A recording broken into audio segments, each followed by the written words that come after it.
Hello, this is Uncle Jim. Thought I'd give you an update on the MP mold 9mm, the 359 140 FB, which stands for flat base. You can also get it in bevel base. So I did a little casting with it yesterday, and everything was a disaster.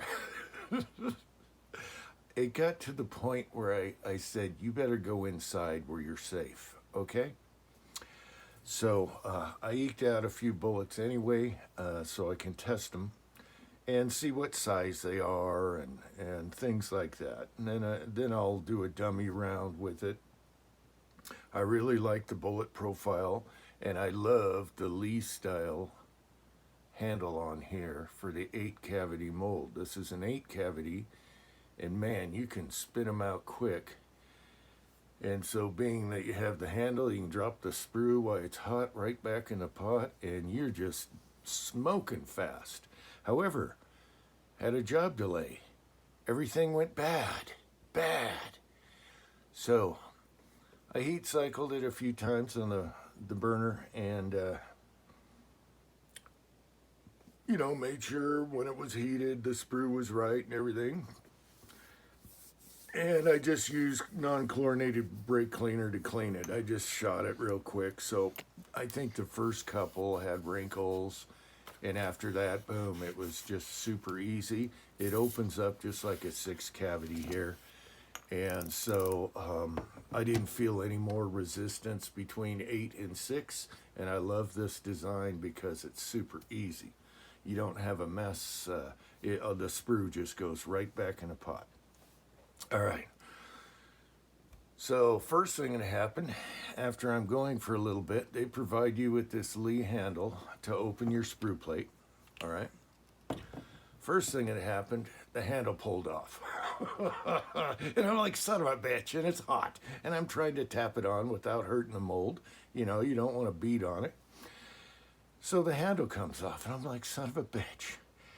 And then towards the end, you can tell right now, okay, towards the end,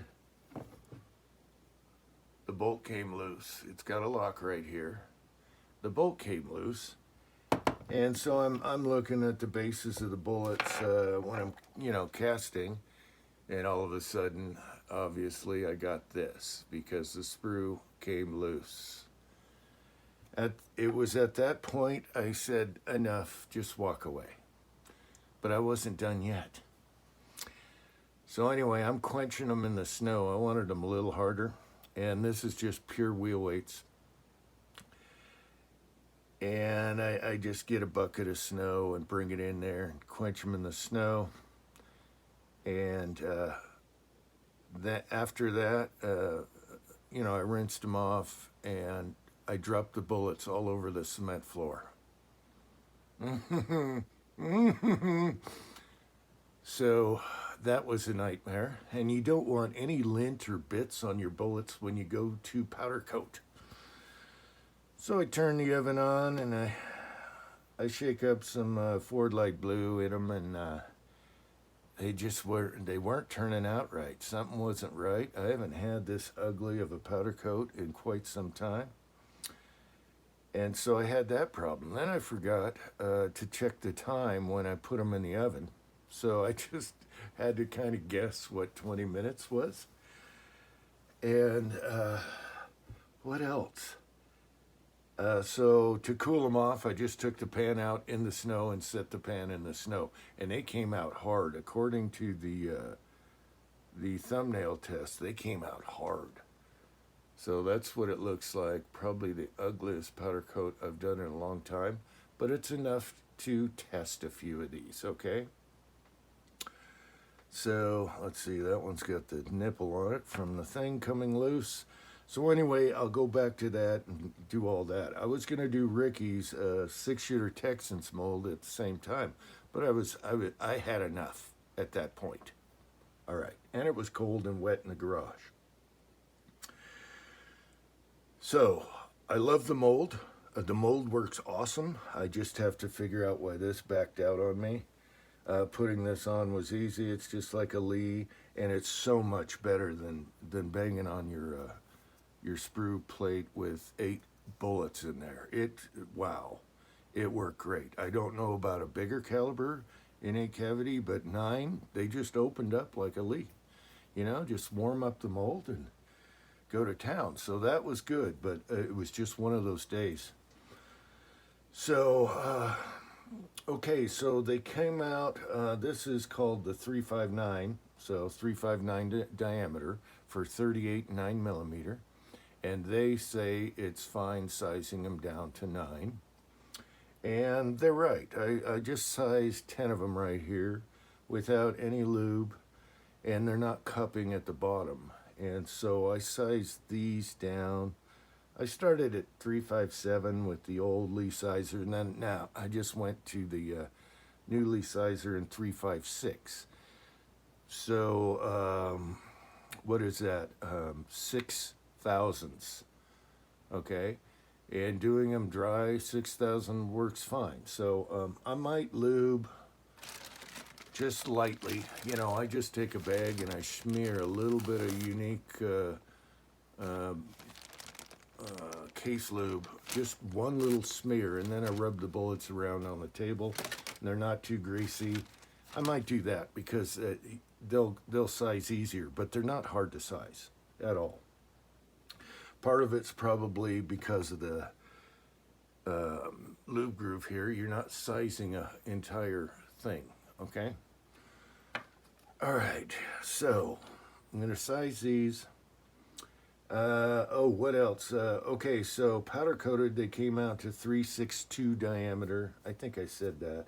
Oh, the weight is averaging about 142, so that's good. I was looking for a 147 grain bullet like this one. All right, and this is very close in profile, and I don't think it's going to be ogive picky. So that's very good. That's real good. That's Eskimo. All right, let me size these. Maybe I'll make a dummy round. I have something else to talk about here, a little tip from Tin Man, and it looks like my son is already on it. So that'll be the next video right there. What is that? All right. Okay, so I'll show you what they feel like dry, sizing them. All right. And that's no big deal. And then they come out fine. There's no cupping. Usually if you're, you know, way too much, you might cup at the bottom. So they're fine. They're fine. They're great. I'm still debating whether to lube some of them or not. I don't know. This is too easy, all right? That's not tough. I'll just leave it like that. Powder coat's not coming off. None of that shenanigans. You can see I got Allen wrenches out because I got to tighten down and troubleshoot this sprue plate. I did check it if it was tight, you know, the lock screw here, but it came loose anyway, so I'll have to troubleshoot that. Right now it's loosey-goosey. And so we'll size these bullets, and maybe I'll make a dummy round and check for check a barrel, plunk test. But I think it's going to be good. It looks a lot like the other, two of my favorite subsonic suppressed bullets. So I think we're really good there. Plus it's a little lighter, and I can cedar down. They have a little lip right here, the size of the bullet. But this shaped bullet always works really good, even in the pickier chambers, like a CZ. All right. Okay, just sized a piece of brass and gonna flare it with the Lee powder through flare die. And we'll see if this flat base has an issue with this setting, whatever I set for last. No, it doesn't. That's perfect.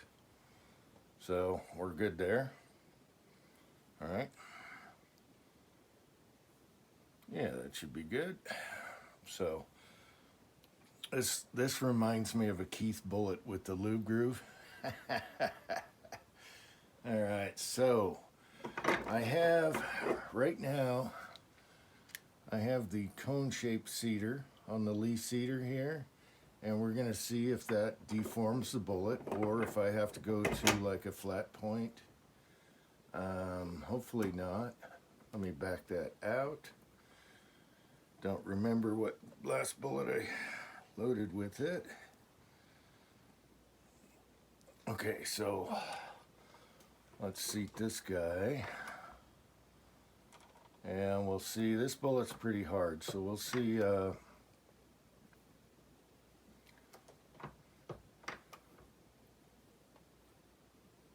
we'll see if it deforms the cone shape or not.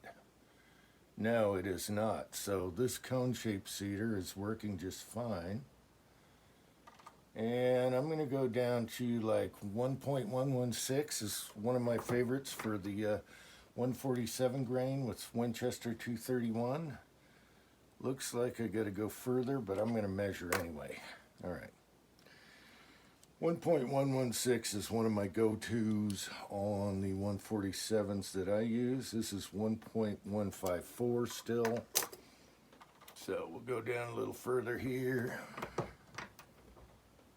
Start measuring. I'm still seeing this band here that's the size of the bullet. 1.130. Being that this bullet is light and it's not taking up a ton of volume because it's a lighter bullet, I could go right to the band here. Okay, but I want to stop at and check the worst case scenario. 1.115, we'll do that. There we go, 1.116. All right. So let's crimp it and we'll check it in the barrel. And then if I have to, I'm just going to seeder lower and crimp it again. That actually looks really nice. Let me grab two of my favorite subsonic bullets here. This is Montana Gold, and this is what I'm trying to emulate here, loading on the cheap for free. That is very close. And then this one also is a good shooter. That's a Missouri bullet, 147 grain. This thing is right in between the two, very close to this one. Just an educated guess, it's going to be a shooter. And super easy, and that's what I'm looking for, something really easy. All right, let's plunk it in a 9 carbine barrel. And that is no problem. Hear that click? Whenever you're plunk testing, don't just drop it in because you might hit your lead and think you're okay, but you want to hear the click and hit it, you know, give it a good, like the bolt slamming it. And that is going to work excellent in this barrel. Very good. Okay, we'll try a pistol barrel. Let me grab a pistol barrel somewhere. I wanted to try my son's Dagger barrel, but he took it. Okay, so this is a dirty chamber, and we're good. Okay, so I'm going to try the pickiest, one of the pickier barrels I have, and I'll let you know about that. Okay, I just tried it in one of my pickiest chambers, and it almost plunked perfectly, but all I could feel is that little tiny lip that's left there, which I can seat down, and then it gets smaller. So the diameter lip, so it's like this, and it's going to be awesome, I think. So tentatively, I'm going to give this mold a thumbs up. We haven't shot them yet, so if they shoot anywhere like these two, we're golden. And we have super cheap bullets that cost almost nothing. And that really makes my day because I've always been struggling for a subsonic 9mm truncated cone style bullet. And it matches between these two or these two. So I'm pretty happy. I'm pretty stoked. The mold is super easy to use as long as the handle doesn't come off, which I'll fix.